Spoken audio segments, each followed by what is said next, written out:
पिछले 2-3 दिनों से प्रदेश में भारी बारिश और बर्फबारी से जनजीवन अस्त व्यस्त हो गया। जगह जगह भूस्खलन ने यातायात पर ब्रेक लगा दिए। इसी क्रम में जिला डोडा भी पीछे नहीं है।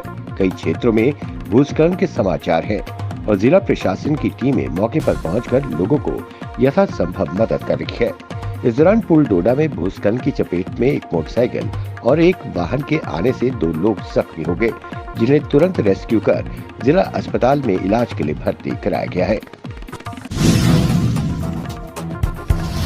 तहरीक-ए-उल-मुजाहिदीन ऑपरेशनल चीफ कमांडर और यूनाइटेड जिहाद काउंसिल का महासचिव शेख जमील उर रहमान उर्फ शेख साहब उर्फ रहमान का गुलाम जम्मू कश्मीर पीओके में कथित तौर पर अज्ञात आतंकियों द्वारा अपहरण कर लिया गया है। पुलवामा का रहने वाला शेख को केंद्र सरकार ने अक्टूबर 2022 में आतंकी घोषित कर रखा था। शेख जमील जम्मू कश्मीर में 4 साल से एक्टिव होकर पीपल्स एंटी फासिस्ट फ्रंट और गजनबी फोर्स के पीओके में स्थित ट्रेनिंग कैंप्स का जिम्मा संभाल रहा था। शेख जमील का कुछ दिन पहले एबटाबाद में अपहरण हो गया था। उसे उसके विरोधी ग्रुप या फिर ISIS द्वारा मौत के घाट उतार दिया गया है। जम्मू कश्मीर में बीती रात बिगड़े मौसम के चलते भारी नुकसान हुआ है। इस बीच जम्मू संभाग के जिला रियासी में ग्रामीण इलाके के चसाना में बीती रात बिगड़े मौसम के चलते एक कच्चा मकान गिर गया। इससे मकान में सो रही एक मां सहित 3 छोटी बच्चियों की मौत हो गई। मरने वालों में 2 महीने की एक बच्ची भी शामिल है।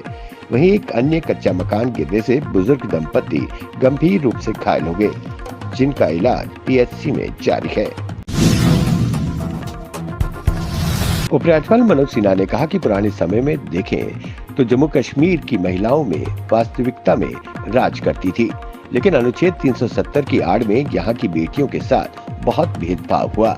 यहाँ की बेटियां अगर जम्मू कश्मीर के बाहर शादी करती थीं, तो वो संपत्ति सहित अपने सभी मौलिक अधिकारों से वंचित हो जाती थी।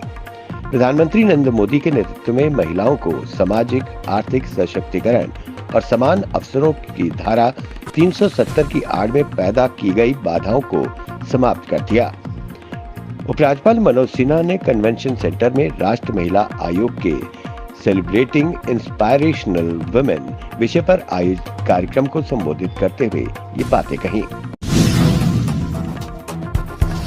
डीसी डोडा हरविंदर सिंह ने OPD एसोसिएट अस्पताल GMC डोडा में पल्स पोलियो टीकाकरण कार्यक्रम का उद्घाटन किया।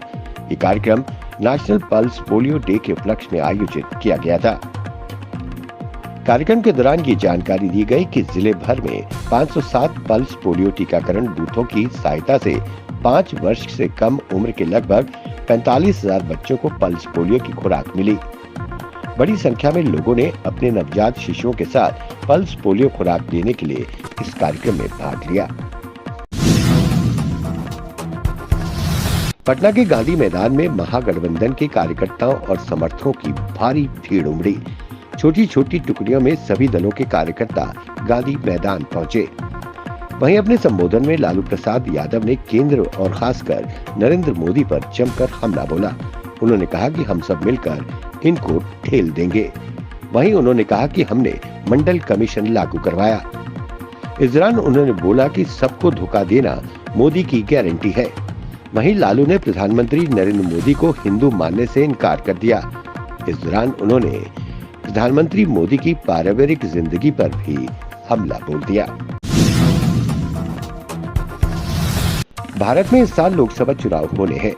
इसके लिए सभी पार्टियां बढ़ चढ़कर तैयारियां कर रही है। राजनीतिक दल अपने अपने उम्मीदवारों के नाम भी जारी कर रहे हैं। बीजेपी की सूची सामने आने के बाद सभी राजनीतिक दलों में हलचल है। जहां भाजपा ने 195 उम्मीदवारों की सूची जारी की है, वहीं अब बताया जा रहा है कि कांग्रेस की महासचिव प्रियंका गांधी वाड्रा रायबरेली से नहीं बल्कि इस बार दमनदीप से चुनाव लड़ सकती हैं।